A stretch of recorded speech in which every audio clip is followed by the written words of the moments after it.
नमस्कार साथियों, आपका स्वागत है हमारे YouTube चैनल ग्लांस एकेडमी पर।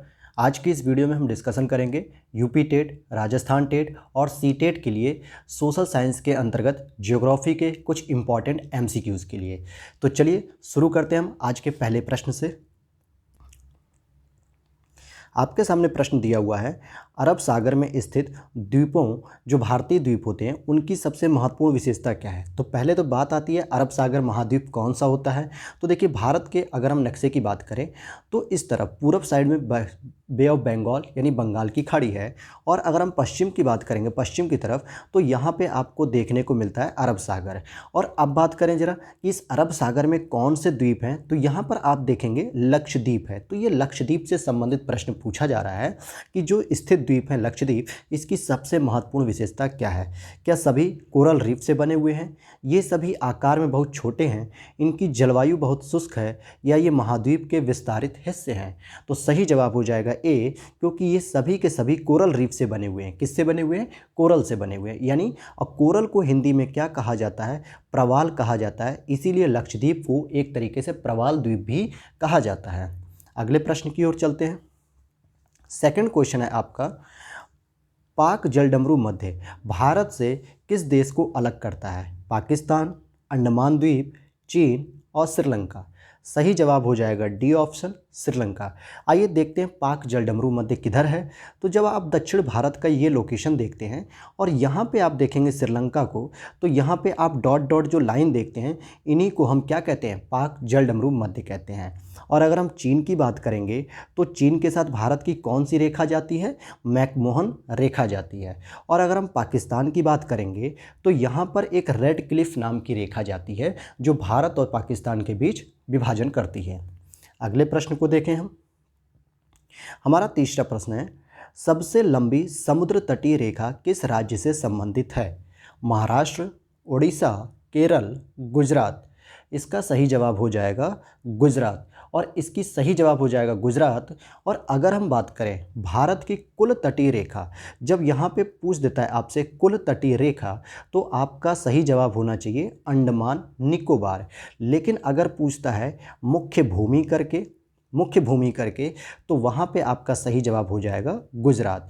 क्योंकि देखिए, मुख्य भूमि का मतलब होता है भारत की जो स्थल सीमा है उसके अंतर्गत, तो गुजरात सबसे अधिक है। लेकिन अगर संपूर्ण भारत का पूछ रहा है, यानी उसमें द्वीपों को भी शामिल करना है, तो अंडमान निकोबार जो है कि सबसे बड़ा समुद्री तटरेखा रखता है। और अगर हम भारत की पूरी समुद्री तटरेखा की बात करेंगे तो 7,516 किलोमीटर लंबाई है। अगले प्रश्न की ओर चलें। क्वेश्चन नंबर 4 है आपका, कोरी क्रीक स्थित है। और कोरी क्रीक का विवाद भी जानते होंगे, जो पाकिस्तान और भारत के बीच में इसका विवाद लगातार बना हुआ है। तो ये बंगाल की खाड़ी में है, या खंबात की खाड़ी में, कच्छ के रण में, या लाल सागर में। अब आप अगर भारत के नक्शे को देखें तो देखिए, यहाँ पर जब हम इस तरीके से कुछ ड्रॉ करते हैं तो यहाँ तो आप देखते हैं खंबात की खाड़ी होती है, लेकिन यहाँ पर आप देखेंगे एक कच्छ की खाड़ी है, और यहीं पे जो है कि आपकी कोरी क्रीक है, जो कि भारत और पाकिस्तान के बीच में विवाद का कारण बना हुआ है। तो ये कहाँ पर है? कच्छ के रण में। ध्यान दीजिएगा, ये कच्छ के रण में है क्योंकि यहाँ पे कच्छ का रण है और यहाँ पर खंबात की खाड़ी है। तो इसलिए सही जवाब हो जाएगा सी ऑप्शन। क्वेश्चन नंबर 5 को हम देखते हैं। भारत देश का उत्तर दक्षिण विस्तार तथा पूर्व पश्चिम विस्तार कैसा है? यानी जम्मू कश्मीर के सर्वोच्च पॉइंट से लेके और दक्षिण भारत का विस्तार, और साथ ही साथ यहाँ से जो गुजरात का एकदम पश्चिमी बिंदु है और अरुणाचल प्रदेश के एकदम पूर्वी बिंदु के बीच की दूरी पूछ रहा है। तो जब हम जम्मू कश्मीर से दक्षिण भारत तक के कन्याकुमारी की बात करेंगे तो वहाँ की दूरी होती है 3,214 किलोमीटर, और जैसे हम गुजरात से अरुणाचल प्रदेश की दूरी की बात करेंगे तो 2,933 किलोमीटर होती है। तो सही जवाब हो जाएगा आपका बी ऑप्शन, 3,214 किलोमीटर और 2,933 किलोमीटर। क्वेश्चन नंबर 6 देखते हैं हम। क्वेश्चन नंबर 6 है आपका, यदि भारत अपनी वर्तमान स्थिति से 200 किलोमीटर दक्षिण स्थित होता तो निम्नलिखित में से कौन सा इसका मुख्य लक्षण होता। बहुत अच्छा प्रश्न है। यह प्रश्न क्यों यहाँ पे रखा गया है, आइए इसको समझते हैं।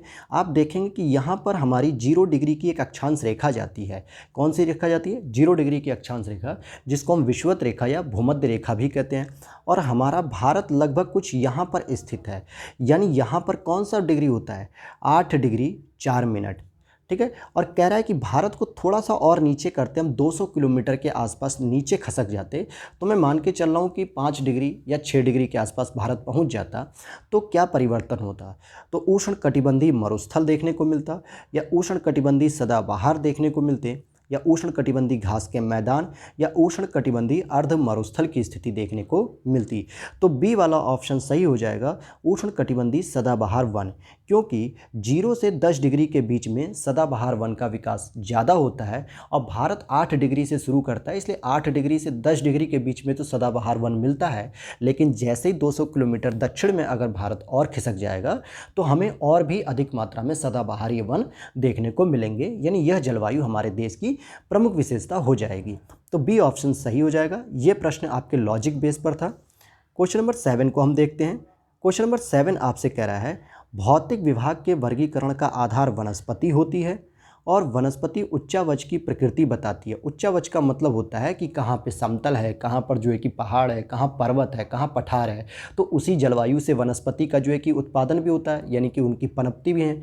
अब जैसे पहाड़ी क्षेत्रों पे आप देखेंगे तो कुछ इस तरीके के कटीले पेड़ होते हैं, लेकिन वहीं मैदानी क्षेत्रों में देखेंगे तो नीम के, आम के, बबूल के, हर प्रकार के पेड़ आपको देखने को मिलेंगे। मरुस्थल में जाएंगे तो वहाँ पर आपको नागफनी या कांटेदार पेड़, बबूल, ये सब पेड़ देखने को मिलते हैं। तो बी ऑप्शन भी सही है। तो क्या हो जाएगा इसका? यहाँ पर जो है कि आपका देखिए लिखा है डी वाला ऑप्शन सही होगा, क्योंकि आर तो सही है लेकिन ए गलत है, क्योंकि जो भौतिक विभाग है उसके जो वर्गीकरण का आधार है वो उच्चावच होता है, न कि वनस्पति। वनस्पति के आधार पे कोई वर्गीकरण नहीं होता, बल्कि उच्चावच के आधार पे देखा जाता है कि भौतिक विभाजन कैसे होगा भारत का। क्वेश्चन नंबर 8 देखते हैं हम। आइए, बहुत अच्छा प्रश्न है क्वेश्चन नंबर 8।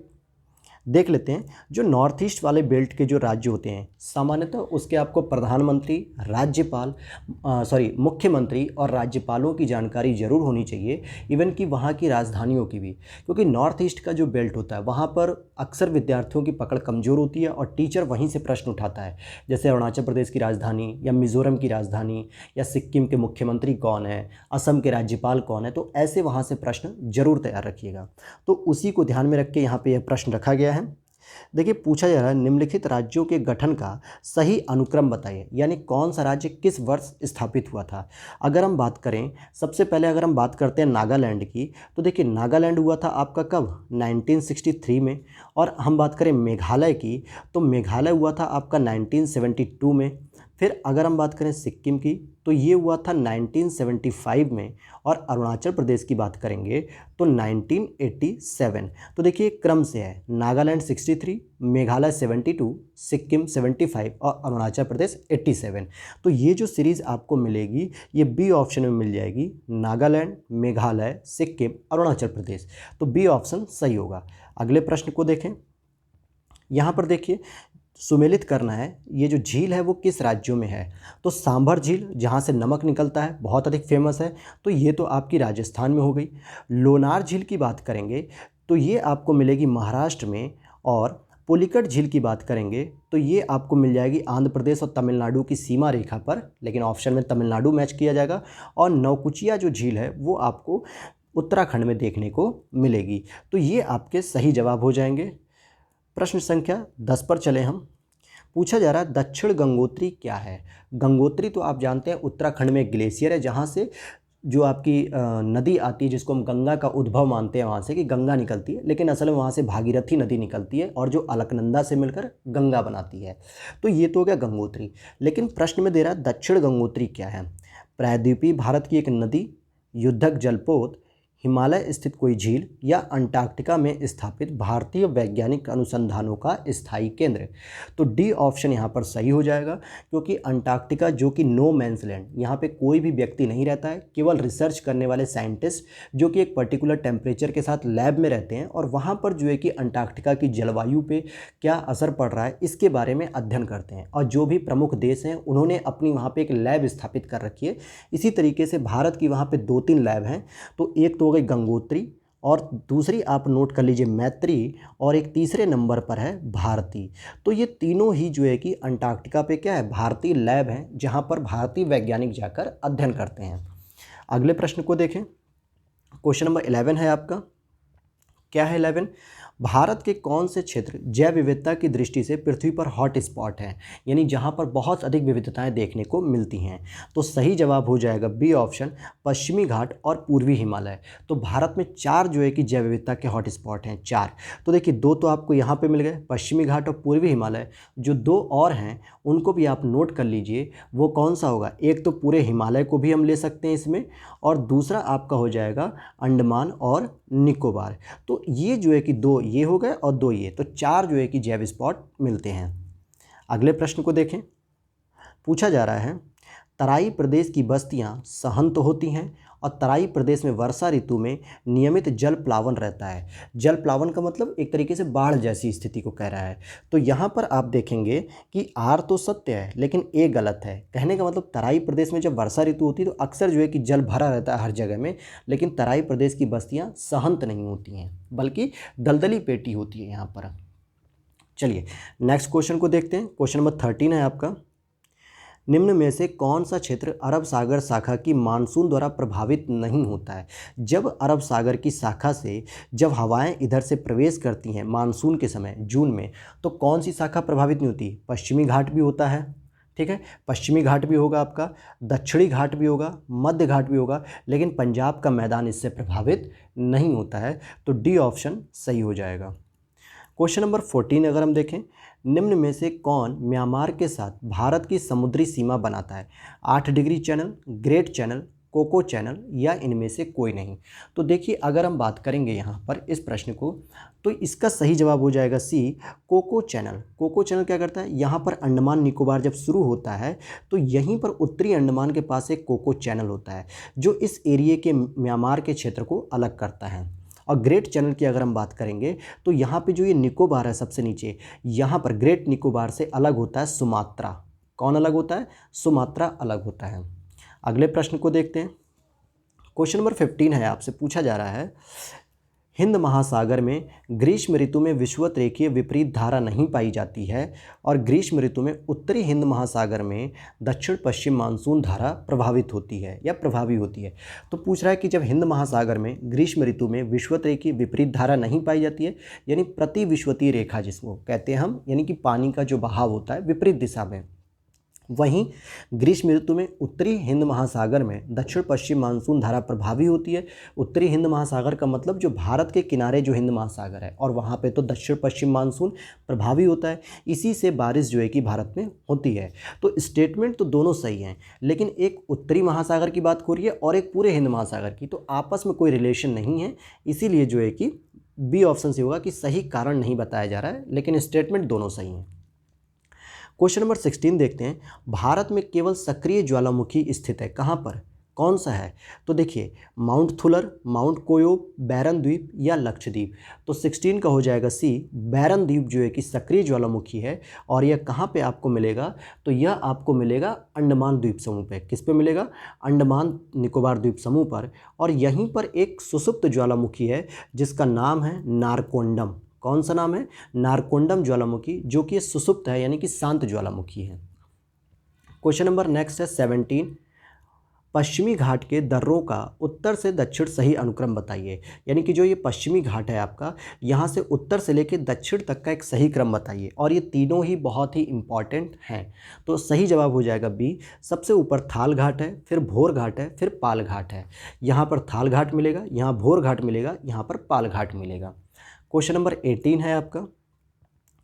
हिमालय की निम्न पर्वत श्रृंखलाओं का उत्तर से दक्षिण क्रम स्पष्ट कीजिए। तो उत्तर से दक्षिण जरा हम क्रम स्पष्ट कर लेते हैं। आइए, तो पूछा जा रहा है उत्तर से दक्षिण, यानी सबसे पहले, फिर सेकंड, फिर थर्ड और फिर फोर्थ। तो सबसे पहले आपको क्या मिलती है, सबसे ऊपर काराकोरम मिलेगी। उसके बाद आपको क्या मिलती है काराकोरम के बाद, उसके बाद आपको लद्दाख मिलेगी, फिर जास्कर मिलेगी और फिर पीर पंजाल मिलेगी। तो इस हिसाब से आपका सही जवाब हो जाएगा B, Karakoram, Ladakh, Zanskar, Pir Panjal. Next question को देखते हैं। चलिए क्वेश्चन नंबर नेक्स्ट देखते हैं हम। 19 पूछा जा रहा है आपसे, क्वेश्चन नंबर नेक्स्ट है आपका सिंधु गंगा का मैदान। अब यहाँ पर स्टेटमेंट वाइज क्वेश्चन है, जैसा कि सी टेट वगैरह में प्रश्न आते हैं, राजस्थान टेट में भी आते हैं और फैक्चुअल प्रश्न आपके यूपी टेट में आते हैं। तो हमने दोनों ही प्रकार के टेस्ट को शामिल किया है और इसकी पीडीएफ के लिए आप लिंक दिया हुआ है डिस्क्रिप्शन में टेलीग्राम चैनल का, वहाँ से आप इसकी पीडीएफ को प्राप्त कर सकते हैं। चलिए देखते हैं तो फिर हम इसका। सिंधु गंगा का मैदान विश्व के सर्वाधिक घनत्व वाले क्षेत्रों में से एक है। सिंधु गंगा के मैदानी भाग के पास उर्वर जमीन और पर्याप्त जल है। बिल्कुल सही बात है। सिंधु और गंगा के जो मैदानी भाग हैं वहाँ पे उर्वर जमीन क्यों है, क्योंकि वो लगातार जो है कि अवसादों को लेके आती हैं, जिसमें मिनरल्स और खनिज होते हैं, जिससे वहाँ पर पर्याप्त मात्रा में जल भी होता है और ज़मीन भी बहुत उर्वरक होती है। साथ ही साथ ये विश्व के सर्वाधिक घनत्व वाले क्षेत्र में भी आता है, क्योंकि इसी में आपका जो है कि बांग्लादेश जैसे शहर देश जो है कि, और भारत का जो मध्य भारत का क्षेत्र है, सिंधु नदी का क्षेत्र जो कि पाकिस्तान में भी जाता है, तो यहाँ पे बहुत अधिक जनसंख्या पाई जाती है। तो इस हिसाब से आपका क्या हो जाएगा, दोनों ही स्टेटमेंट सही हैं और व्याख्या भी कर रहे हैं। क्वेश्चन नंबर नेक्स्ट है, सूचियों को मिलाना है। देखिए पर्वत श्रेणी का नाम है और किस राज्य में कहाँ पे मिलेगी। हिमालय की बात करेंगे तो हिमालय जाहिर सी बात है कहाँ पे मिलेगा, जम्मू कश्मीर में हो गया। विंध्याचल की बात करेंगे तो विंध्याचल आपको मध्य प्रदेश के जोन में मिलेगा। अरावली की बात करेंगे तो ये राजस्थान में है। सह्याद्री की बात करेंगे तो ये महाराष्ट्र में है। इसका कूट ये सही हो गया। क्वेश्चन नंबर 21 देखते हैं। चंबल नदी जो बहुत ही महत्वपूर्ण है इस समय। चंबल नदी निम्नलिखित राज्यों के किन समूह से होकर बहती है, यानी किन किन राज्यों से होकर वो बहती है। तो जरा हम देख लेते हैं चंबल नदी के बारे में। देखिए इसका सही जवाब हो जाएगा बी ऑप्शन, उत्तर प्रदेश, मध्य प्रदेश और राजस्थान। इन 3 राज्यों से होकर जो है कि चंबल नदी बहती है। आप लोग कमेंट बॉक्स में बताइएगा कि चंबल नदी से सबसे प्रभावित जिला कौन सा है जो उत्तर प्रदेश के अंतर्गत पाया जाता है। चलिए अगला प्रश्न है, लूनी नदी कहाँ गिरती है, खंभात की खाड़ी में, कच्छ की खाड़ी में, साबरमती नदी में या कच्छ के रन में। तो देखिए ये लूनी नदी जो है कि किसी भी सागर में नहीं गिरती है, बल्कि क्या करती है, कच्छ के रन में ही जो है कि विलीन हो जाती है, यानी गुजरात में ही जाके विलीन हो जाती है, खाड़ी में नहीं जाती है। अगले प्रश्न को देखें। क्वेश्चन नंबर नेक्स्ट 23, पूर्वी तथा पश्चिमी घाट कहाँ पर मिलते हैं। जैसे ये रहा आपका पश्चिमी घाट और ये रहा आपका पूर्वी घाट। तो यहाँ पर जो पर्वत श्रृंखलाएं आती हैं ये जो आपकी यहाँ पे मिलती हैं, इसी को पूछा जा रहा है और इसी को हम कहते हैं नीलगिरी की पहाड़ियाँ। और इसकी जो सबसे ऊंची चोटी है उसका नाम क्या है, दोदा बेट्टा। और ऐसा नाम क्यों रखा गया है, क्योंकि यहाँ पर जो कि टोडा नाम की सबसे अधिक जनजातियाँ पाई जाती हैं। अगले प्रश्न को देखें। क्वेश्चन नंबर है 24, वह कौन सी नदी है जिसका उद्गम एवं मुहाना भारतीय गणराज्य में है, यानी भारत में ही पैदा होती है और भारत में ही जो है कि उसका मुहाना है। तो देखिए ब्रह्मपुत्र, सतलज और सिंधु ये तीनों ही नदियों का उद्गम भारत के बाहर है, जबकि गोदावरी की अगर हम बात करेंगे तो इसका उद्गम भी भारत में है और बंगाल की खाड़ी में ही इसका मुहाना भी है। तो क्या हो जाएगा इसका सही जवाब, ए ऑप्शन सही जवाब हो जाएगा। चलिए आप लोग कमेंट बॉक्स में बताइएगा कि गोदावरी नदी का उद्गम कहाँ से होता है। अगले प्रश्न को देखते हैं 25, निम्न कथनों में से कौन सा कथन सही नहीं है। तिस्ता नदी गंगा की सहायक है, उकाई बांध परियोजना तापी नदी पर स्थित है, दून लंबी पर्वत घाटियाँ हैं, कोरोमंडल तटीय मैदान तमिलनाडु राज्य में स्थित है। तो यहाँ पर बताइए कौन सा स्टेटमेंट सही नहीं है। तो पहला स्टेटमेंट सही नहीं है, क्योंकि तिस्ता नदी गंगा की नहीं बल्कि ब्रह्मपुत्रा की सहायक नदी है और यह कहाँ पर जाके मिल जाती है, बांग्लादेश में ही जो है कि ब्रह्मपुत्रा के साथ मिल जाती है, यानी वहाँ पर उसकी सहायक नदी हो जाती है ये। तो तिस्ता नदी जो है कि गंगा की सहायक नदी नहीं है, बल्कि कोसी जो है कि गंगा की सहायक नदी है। और उकाई बांध परियोजना जो कि तापी नदी पर है, ये कहाँ पर है, गुजरात में है। क्वेश्चन नंबर 26 देखते हैं। रांची का जो पहाड़ है वो किसका उदाहरण है, शुद्ध पेनीप्लेन का, उत्थित पेनीप्लेन का या अवतलित पेनीप्लेन का या प्रारंभिक पेनीप्लेन का। सही जवाब हो जाएगा बी इसका, उत्थित पेनिप्लेन का यह एक उदाहरण है। क्वेश्चन नंबर 27, कयाल की अगर हम बात करेंगे तो कयाल क्या है? तराई मैदान, केरल के लैगून, गंगा डेल्टा या दक्षिण पठार की मिट्टी। तो देखिए लैगून को जो है, और सबसे बड़ा लैगून कौन है? उड़ीसा की चिल्का झील सबसे प्रमुख है, लेकिन केरल में इन लैगूनों को कयाल के नाम से जाना जाता है, इसीलिए बी ऑप्शन से हो जाएगा, केरल के लैगून ही जो है कि इनको कयाल कहा जाता है।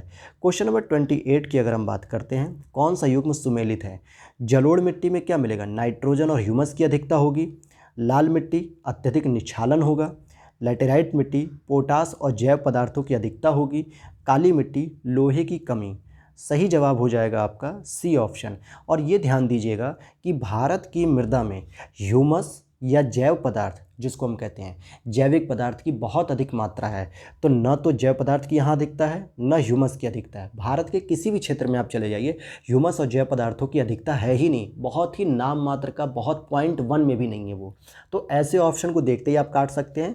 और लोहे की कमी बिल्कुल नहीं है काली मिट्टी में, लोहा पर्याप्त मात्रा में टिटैनी फेरस के नाम से, इसीलिए सी ऑप्शन। एक मिनट रुकिए, थोड़ा सा यहाँ पे गड़बड़ हो गया ये प्रश्न। यहाँ पे सी वाला ऑप्शन सही हो जाएगा, क्योंकि जैव पदार्थों की तो अधिकता मिलेगी लेकिन ह्यूमस की नहीं, थोड़ा सा यहाँ पे मिस्टेक हो गया है, तो सी ऑप्शन सही हो जाएगा। क्वेश्चन नंबर 29 है आपका, गंगा नदी नौ परिवहन हेतु उपयुक्त नहीं है, या नदी के जल प्रमाण में अत्यधिक घट बढ़ होती है? नदी के जल प्रमाण में अत्यधिक घट बढ़ होती है, तो इसका सही जवाब हो जाएगा आपका डी ऑप्शन की आर सत्य है लेकिन ए असत्य है। कहने का मतलब क्या है कि ये स्टेटमेंट गलत है, क्योंकि गंगा नदी में नौ परिवहन भी होता है, मतलब नौकाएं भी चलती हैं, नाव भी चलती हैं, तो ये सब चीज़ें संभव होती हैं। और साथ ही साथ नदी के जल स्तर में या जल प्रमाण में अत्यधिक घट बढ़ होती रहती है, तो ये बातें सही हैं। और इस सीरीज का हमारा ये सेकंड लास्ट क्वेश्चन है, धौलाधर और पीर पंजाल की महत्वपूर्ण श्रेणियां कहाँ पर स्थित हैं? ट्रांस हिमालय में, या आपकी महान हिमालय, लघु हिमालय या बाह्य हिमालय? तो पीर पंजाल की जो श्रेणी है वो सामान्यतः लघु हिमालय में स्थित है, इसलिए इसका सही जवाब हो जाएगा सी। देखिए धौलाधर कहाँ मिलेगा? तो ये आपको मिलेगा हिमाचल प्रदेश में, और पीर पंजाल की श्रेणियाँ मिलेंगी जम्मू कश्मीर में, तो इसीलिए इसको कहा गया लघु हिमालय के अंतर्गत ये आती है। चलिए लास्ट प्रश्न को हम देखते हैं। पश्चिमी घाट वास्तविक पर्वत नहीं है। पश्चिमी घाट वर्तमान रूप में उत्प्रेक्षित पठार का खड़ा पश्चिमी घाट वर्तमान रूप में खड़ा पश्चिमी कगार है। तो यहाँ पर दोनों ही स्टेटमेंट जो है कि आपके क्या हो जाएंगे, यहाँ पे दोनों ही। तो इसका यहाँ पे देखेंगे आप कि वास्तविक पर्वत नहीं है, ये स्टेटमेंट गलत है, और जबकि पश्चिमी घाट जो है कि वर्तमान रूप में खड़ा कगार है, एकदम इस टाइप का ऐसे करके खड़ा कगार है। तो यहाँ पर जो है कि इसीलिए सारी नदियाँ क्या करती हैं, ज्वार नदमुख बनाती हैं, एस्चुरी। तो इसका आर वाला स्टेटमेंट सही है, जबकि ए वाला स्टेटमेंट गलत है। तो चलिए मिलते हैं इसी के साथ आपको अगली वीडियो में, तब तक के लिए विदा लेते हैं। जय हिंद।